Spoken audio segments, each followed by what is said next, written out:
Hello, hello. Welcome back, Chandler. Thanks so much for joining me on KCTV 5 Plus streaming. I know today you are covering how local food banks are preparing as SNAP is at risk amid the government shutdown. Today marks 3 weeks since the government shut down. Today, I want to start just by asking you, I know you sat down with a food bank today. How are they preparing for this? Yeah, so yesterday, Missouri announced that due to the government shutdown, SNAP benefits might not be going to recipients next month. So I reached out to Aiden Bondurant. She's the Mission and Community Engagement Manager over at St. Francis Xavier Catholic Church in Kansas City.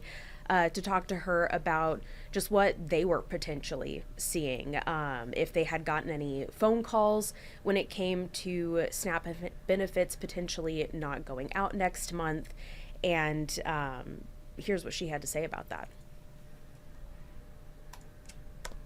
We haven't received any phone calls about that so far, but I anticipate that as the word gets out and people are aware and they're really feeling it, which they will feel quickly, I'm very concerned for how those families are going to fare, because there are a lot of people who are coming to our food pantry for assistance, and they're already receiving SNAP benefits or food stamps. The needs that they have are even more severe with these SNAP cuts, because they'll be losing that as a source of food for their families. And what we've been able to give has usually been a supplement. Now it'll be a main source of food for them. And so I worry about what it'll look like over the next month.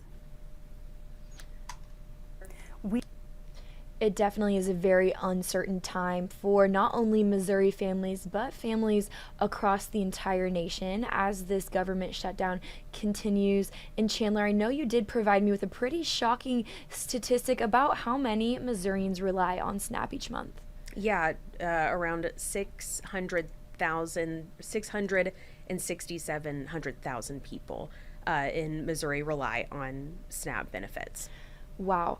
And could you walk me through maybe just a little bit more of how this food bank and other food banks across Kansas City are preparing if families don't get their November SNAP benefits? Yeah, with this latest update on the potential of SNAP benefits not going out unless the government shutdown ends, this comes as Bondurant tells me that they've already been seeing an uptick in need in the community. She says they've been receiving a lot of phone calls, particularly from single moms who have children, and she said that they've seen an uptick in the number of families outside of their typical service area. So she's also concerned that there might be other food banks in the area that are struggling to provide the food to the many families that need it. And she said that with this latest news that there's even more concern. She says they're of course going to do everything that they possibly can to help families in the area. She did make a point saying that their food bank,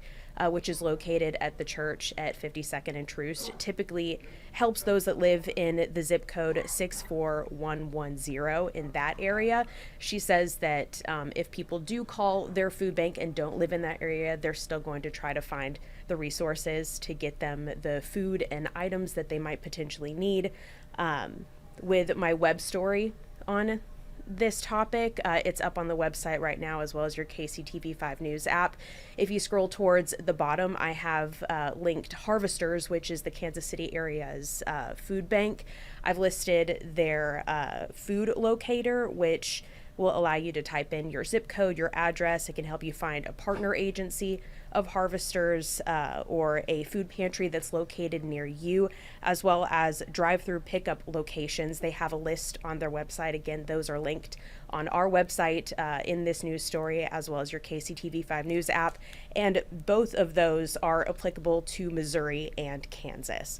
Now, I asked Bondurant, for those who potentially want to help their local food banks, what can they do? Now, she said, of course, it's always helpful when you can donate your time by volunteering at one of your local food banks or by donating food items. Of course, toiletries are important. She said one thing that really helps is monetary donations. She says that helps them get fresh produce, that helps them get proteins like meat. They're able to be more flexible with the purchases based on the needs of the community.